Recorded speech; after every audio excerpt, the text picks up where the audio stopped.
السلام عليكم ورحمة الله وبركاته. اللهم صل وسلم على سيدنا محمد. صلوا على الحبيب النبي عليه أفضل الصلاة والسلام.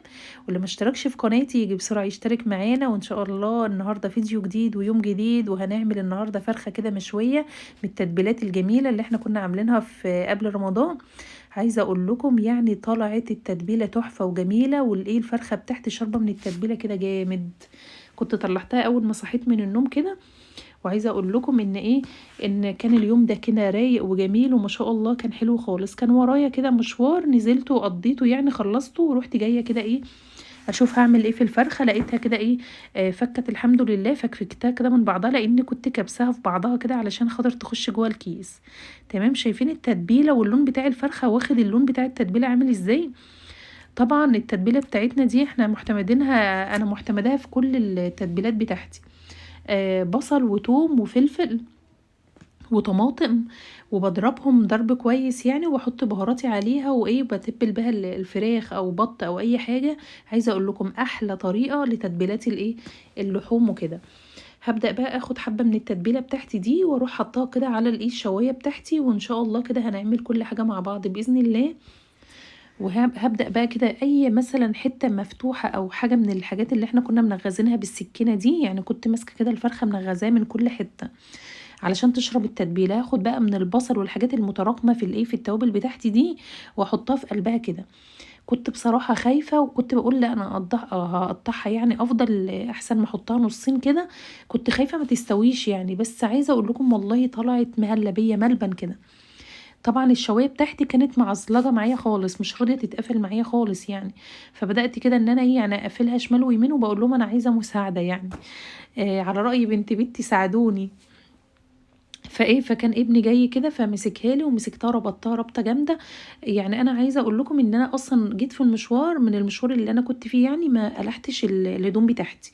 كنت بجهز وانا لابسه الهدوم الخروج بتاعتي وكده. قلت عشان الحق وكده، علشان خاطر كنت يعني كان خلاص فاضل على المغرب ايه، حوالي ساعة ونص، فكنت خايفة. هنا بقى ابني ابتدى بقى ياخدها كده ويخش البلكونة، كان مولع الفحم وكده، وكنت حاطه بقية الفحم على البوتاجاز. هنا بقى كان بيوريني الفحم وبيقول لي يعني نعمله اكتر من كده ولا لا. فقلت له لا، لازم نكمله ونولعه يعني على الايه، على البوتاجاز اكتر من كده يعني. فخدت منه حبة فحم كده هحطهم على البوتاجاز دلوقتي. بس هظبط له بس الايه، الفحم. قلت له زوده شوية وطبعا هو كان مشغل المروحة في البلكونة وكده، وهركز عليه الهوا يعني او المروحه، علشان خاطر الفحم اللي احنا حاطينه ما مش محروق ده ياخد من بعضه كده ويولع يعني. علشان خاطر الوقت بتاعي كان ساعة ونص، وكنت مرعوبة بصراحة ان الفرخة بتاعتي عشان مش مقطعة، وكنت اول مرة ان انا يعني ما اقطعهاش قطع صغيرة، فكنت قلقانة يعني. فبدأت كده اوزع الفحم وخلاص كده هسيبه بقى يعمل مع نفسه كده، وانضف بقى مكاني واخلي الدنيا كده فله شمعة منورة. شايفين دي المواعين اللي طلعت مني. هبدأ بقى كده اظبطها، اصلا الشقة بتاعتي نظيفة مفيهاش اي حاجة غير حبة هدوم عايزين يتطبقوا وايه، وحبة مواعين كده صحنين ثلاثة كده ايه، حبة صغيرين. هغسلهم وانضف كده مكاني، واخلي كده ايه الدنيا فله كده شمعة منورة. صليتوا بقى على الحبيب النبي. اللي يوصل بقى الغطا هنا من الفيديو وانا بغسل كده المواعين يعمل لي لايك. لايك يا جماعة، ويكتب لي كومنت حلو كده. ممكن تكتبوا لي صلوا على النبي عليه افضل الصلاة والسلام، كلنا نكتسب الثواب كلنا كده مع بعضنا. وبشكر كل الناس اللي اشتركت في قناتي جديد. شكرا لكم والله، فرحتوا قلبي، ربنا يفرح قلوبكم كلكم. والكومنتات الجميلة اللي بتتكتب لي بصراحة كلها تشرح القلب يعني. ربنا يفرحكم يا رب ويبارك لكم، ولكم بالمثل يعني. الكلام الحلو اللي انتوا بتكتبوه لي لكم بالمثل ان شاء الله بإذن الله. هنضف بقى المكان من الزفارة بقى، مطرح بقى التتبيلة والفراخ بتاعتي والحاجات دي، علشان خاطر لما اشتغل او اعمل حاجة تبقى على نظافة كده والدنيا نظيفة خالص. هنا بقى هديت بالفوطة بتاعتي كده هنشف الرخامات بتاعتي، وخلاص كده خلصت كده الايه، المواعين. يلا تعالوا شوفوا هنعمل بقى الطحينة بتاعتي بطريقة مميزة جدا جدا. معايا رغيف كده من العيش. الطريقة دي يا جماعة آه حد بيعمل اكلات للافراح وحاجات من دي قايل لي على الطريقه دي. فالطريقه دي سهله وجميله، وانا يعني باعتمدها على طول في العزومات والحاجات دي. انا ما كانش عندي عزومه، بس ما كانش عندي طحينه ياما، فعشان كده ايه اعتمدت الطريقه دي. عايزه اقول لكم ما بتحسوش بالعيش نهائي، وفي نفس الوقت بيبقى طعم الطحينه بتاعتك جميله كده ولذيذه، وما فيهاش اي مشكله خالص. هنا بقى افتكرت ان انا يعني انا عندي اطفال صغيره، طيب مش هتعرف تاكل الفراخ بالعيش وكده، فقلت اعمل حبه مكرونه. كان علشان خلاص القرآن بتاع المغرب بيقرا وكده، فايه فحطيت ميه في الكاتل وحطيتها في الحله عشان تاخد وتدي كده مع نفسها بسرعه. هنا بقى طلعت كيس برتقان بالجزر اللي احنا كنا عاملينه سوا مع بعض برضو. عايزاكم الحاجات التفريزات والحاجات دي ترجعوا كده للقناه باذن الله، هتلاقوها حاجات جميله جدا يعني بفضل من ربنا. هضرب بقى الايه البرتقان بتاعي علشان هو كان لسه مجمد، يعني انا ممكن كنت حطيته كده وقلبته تقلبتين وخلاص، لانه هو مضروب اصلا. طبعا انتوا عارفين ان انا عاملاه مركز، بزوده كوبايه ونص ميه او كوبايتين على حسب ما انت عايزه العصير بتاعك تقيل او خفيف. هنا بقى خلاص هحط بقى العيش بتاعي، كان خلاص يعني شرب ميته وبقى مهلبيه كده. احط 3 فصوص توم وده اختياري، وعندك كمان دقه توم وفلفل وحاجه وخل كده وشطه حطيتهم برضو عليها، برضو ده اختياري لو انتوا حابين. هنا بقى الايه الحوسه يعني عايزه اقول لكم الحوسه، بعت ابني يجيب لي طحينه. ان شاء الله جالي بعد المغرب ب10 دقايق، فكنت لازم اعمل الطحين. هعملها ازاي؟ هطلع عين اللي يعني بص هطلع عينها لغايه ما اطلع اللي فيها كله. كنت ملحوسه وكنت محتاسه خالص. اللي شايفين اللي الحبه الطحينه اللي انا طلعتهم حبه صغيرين جدا يعني، بس الحمد لله بفضل من ربنا اعملوا لي طحينه وهوريها لكم شكلها عامل ازاي. هنا بس هزود على المكرونه بتاع الميه بتاعت المكرونه نص معلقه ملح كده، واحط المكرونه بقى تاخد وتدي مع نفسها، وهرجع بقى للطحينه زي ما انتوا شايفين كده.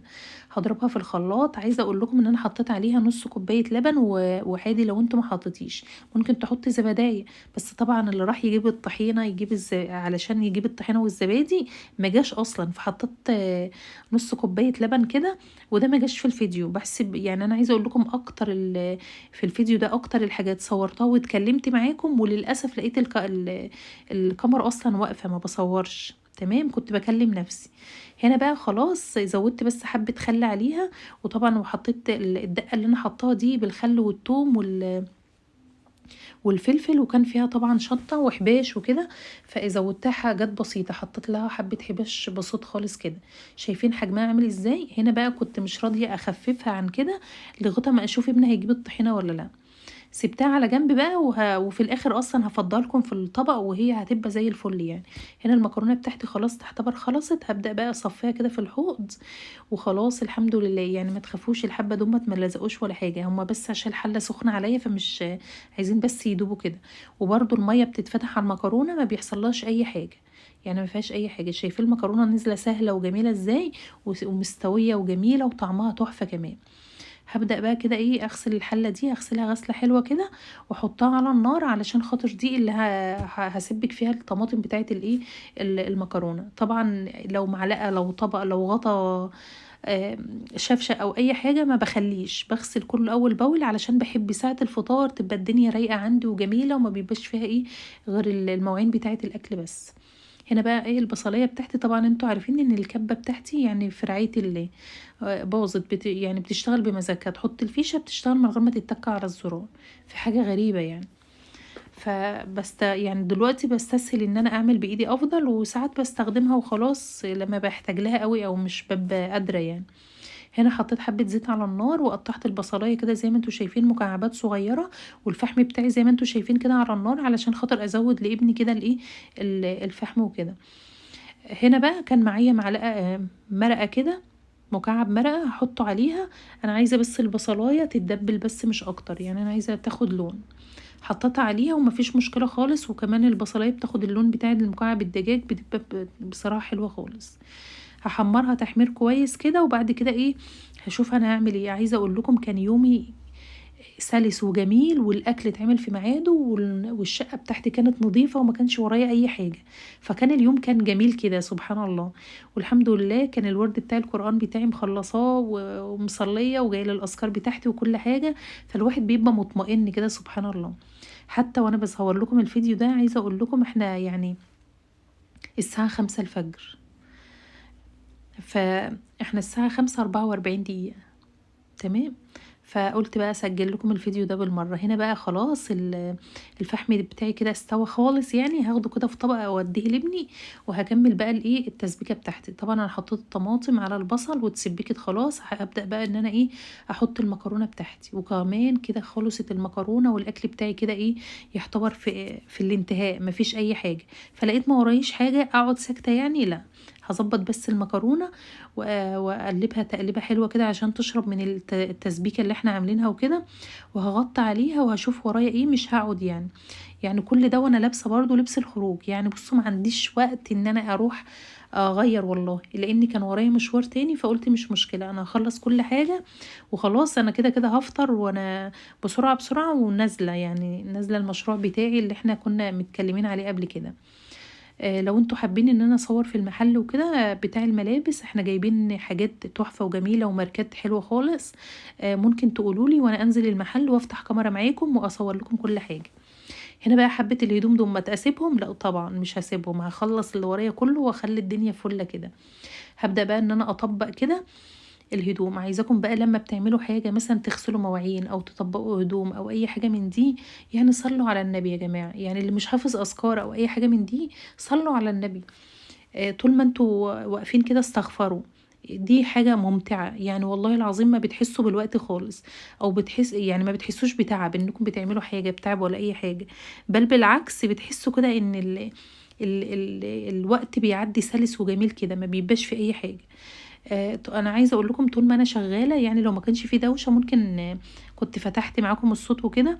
عايزه اقول لكم طول ما انا شغاله يعني بستغفر ربنا، يعني بقول ان لا اله الا انت سبحانك اني كنت من الظالمين. الحمد لله بفضل من ربنا، الكلمه دي دايما بقولها يعني. بحمد ربنا كتير واستغفر واقول الاذكار بتاعتي، يعني اي حاجه انا فاكراها حتى لو الايات الصغيره اللي انا حافظاها بقولها، يعني اي حاجه حافظاها بقولها كده. بصراحه الوقت بيعدي جميل وتحفه وسلس وحلو كده، ما بيبقاش في اي حاجه. وكمان بتنسي كده الوقت. هنا كنت تعبت خلاص من الوقفة بصراحة وما كنتش قادرة، وكمان العيال الصغيرة عندي نايمين، يعني كنت مبسوطة ان انا هطبقهم من غير ما حد ياخد الحاجة اللي انا بطبقها ويرموها على الارض. عايزاكم كلكم كده تدعوا لأهالي غزة يا جماعة، ربنا يا رب ينصرهم ويعافيهم من الابتلاء العظيم اللي هم فيه. وأهل السودان والدول العربية كلها كده ندعو لهم إن ربنا يفك الحروب والمشاكل اللي احنا بنسمع عنها. يعني أنا يعني ما اعرفش بقية الدول ازاي، بس أنا سمعت إن فيها مشاكل وكده. بس أكتر حاجة يعني شداني بصراحة أهالي فلسطين والناس اللي هي أطفالها وأولادها بيموتوا كده يعني قدام عينيهم. ربنا يصبرهم على الابتلاء العظيم اللي هم فيه، اللهم آمين. هنا بقى خلاص هاخد بقى الطرح والحاجات اللي هي بتتعلق، او الحاجات اللي هي يعني زي الاسدال والعباية والحاجات دي. اكترها بعلقها كده، لاني ساعة التصوير بطلعها كده اصلي يعني اصور بيها، او ساعات انزل بيها يعني المحل تحت وكده. هنا ابني كان جايب لي صوبيا وبيقول لي خدي بقى يلا انا جايب لك صوبيا، جايب لي هدية يعني، علشان انا عملت له عصير نوع واحد بس، فهو راح جاب صوبيا وكده علشان خاطر يفرحني يعني.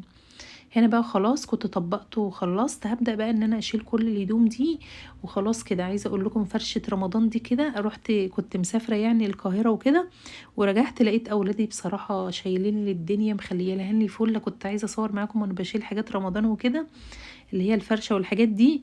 قالوا لا يا ماما احنا شلناها لك وصبنوا لي كمان وخلوا لي الدنيا كده فله. والله العظيم ادعوا لهم كده عشان هما في الثانويه، الله المستعان، ادعوا لهم كده ربنا يعدي ايامهم على خير.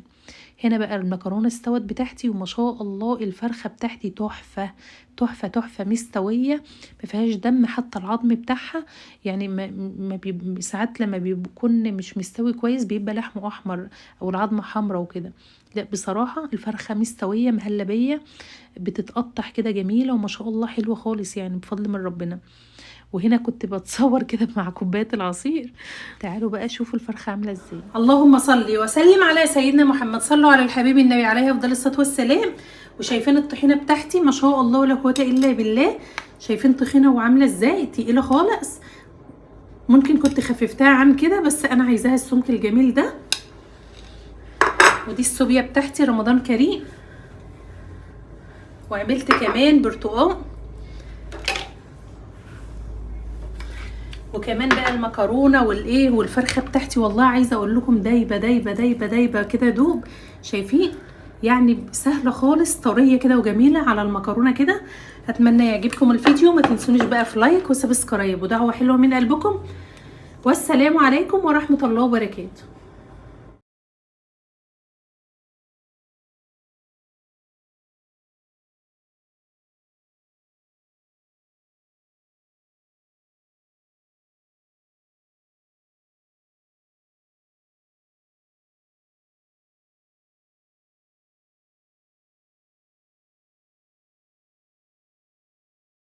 والله